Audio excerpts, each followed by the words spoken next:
We're out spending some time this morning with Mother Nature. Join me next on Painting with Wilson Bickford for this very special On Plein Air episode.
Hi, thanks for joining me today on my plein air painting adventure.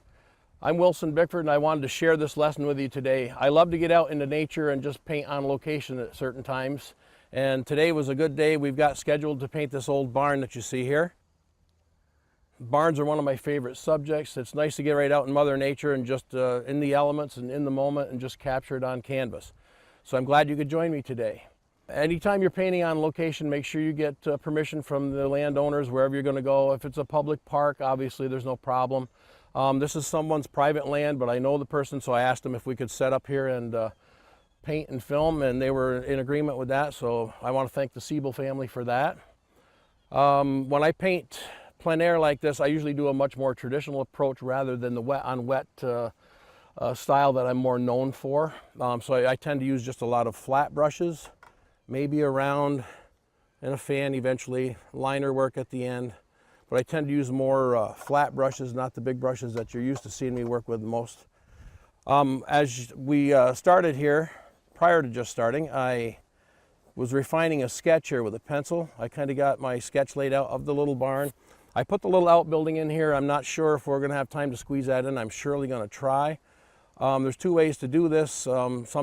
Sometimes I go out and I paint something on the spot and I'm done when I leave. Other times I paint it and I get it all kind of mapped out and maybe 90% done, then I take it back to the studio and I tweak it and refine it.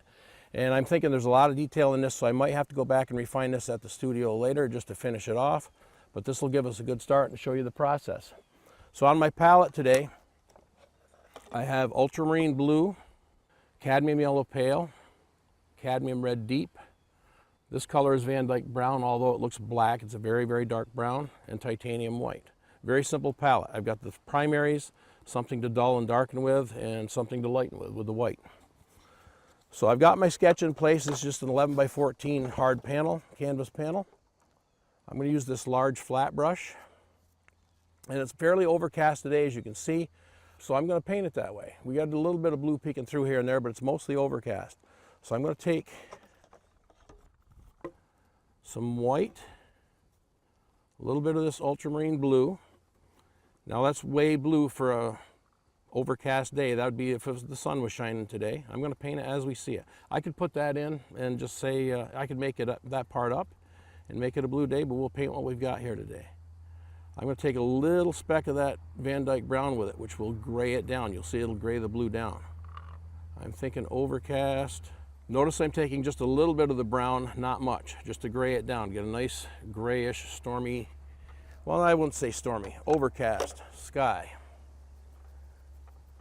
Maybe just a touch more blue in that.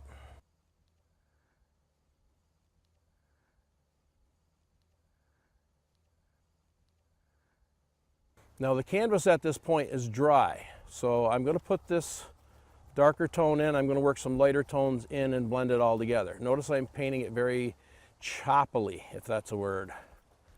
I want some of these overcast cloud shapes in here.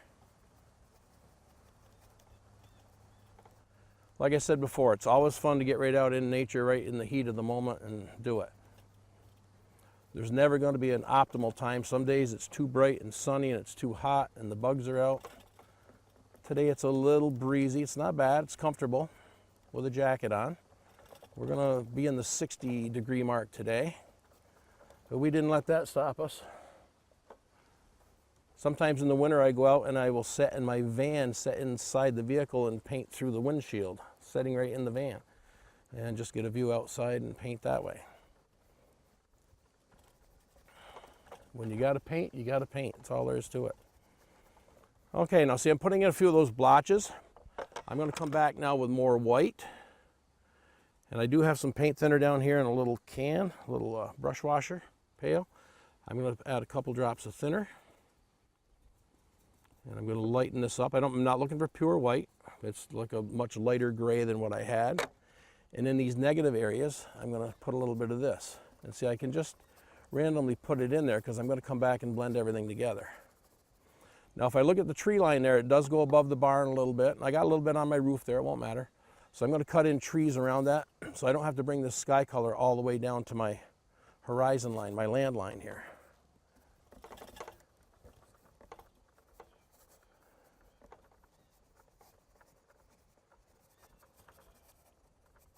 I'm always on the lookout. I travel a lot for classes and I drive all around the area. And I'm always looking for possible locations to paint, something that's got some interest, whether it's a waterfall. I do tend to see a lot of these old barns sitting out around, so they really pretty much capture my interest. It's important to paint some of these old structures before they crumble and fall away. They're all going to end up crumbling and falling away someday, so it's nice to capture a little bit of that for posterity. Okay, that's looking pretty good.